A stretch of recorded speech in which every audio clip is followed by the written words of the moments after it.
Bonjour à tous, menu copieux aujourd'hui avec une nouveauté BMW pour le salon automobile de Genève, le break Volvo V90 qui se découvre avant l'heure, la révélation du Kia Niro et le premier essai de la nouvelle Porsche 911 Turbo.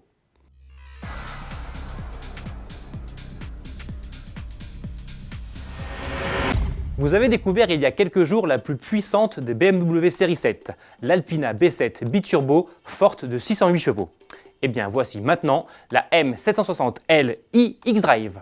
S'il ne s'agit toujours pas de la M7 que certains espèrent, cette nouvelle limousine allemande n'en demeure pas moins féroce.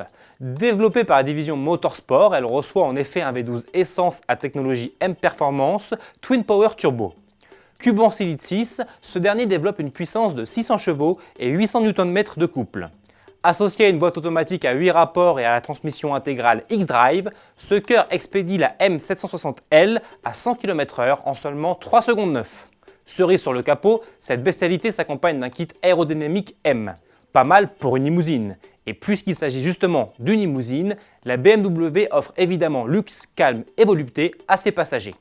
Elle dispose ainsi de toutes les technologies déjà présentes sur la série 7 classique, comme notamment l'Active Comfort Drive, une suspension pilotée hyper sophistiquée, mais aussi le pilotage semi-automatique et même automatique dans les embouteillages, ou encore l'assistant de maintien de voie.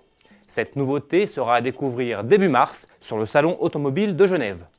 Attendu également sur le rendez-vous suisse, le nouveau Volvo V90 vient lui aussi d'être dévoilé, mais contre son gré cette fois. Les premières images officielles du break sont en effet apparues en fuite sur la toile. L'occasion de constater que son style est très proche de celui affiché par le concept Estate sur le salon de Genève 2014. Au menu donc, un gabarit de déménageur et les derniers codes stylistiques de la marque suédoise. À l'intérieur comme à l'extérieur, le remplaçant du V70 ne peut donc pas renier l'héritage des nouveaux XC90 et S90. Commercialisation prévue en septembre. Nouveauté encore et toujours, mais sur le salon de Chicago, cette fois, avec Kia qui vient de présenter son tout nouveau Niro. Concurrent annoncé du Nissan Qashqai, le SUV coréen ne dénote pas esthétiquement des autres productions de la marque, avec notamment sa calandre Tiger Nose et une poupe assez proche de celle du grand frère Sportage. En revanche, le Niro se distingue par son cœur hybride, associant un moteur 4 cylindres essence 1,6 L à un bloc électrique. Couplé à une boîte double embrayage à 6 rapports, le tout revendique une puissance cumulée de 148 chevaux. Les émissions de CO2 sont-elles annoncées à 89 grammes par kilomètre et la consommation moyenne à 4,7 litres au 100 km. Si les prix et la date de commercialisation de ce Niro n'ont pas encore été annoncés, nous devrions en apprendre davantage lors de sa présentation en Europe sur le prochain salon de Genève. Enfin, terminons avec une petite douceur. Direction maintenant l'Afrique du Sud et plus précisément le circuit de Kyalami où notre confrère de Sport Auto, Laurent Chevalier, a eu le privilège de pouvoir essayer la nouvelle Porsche 911 Turbo.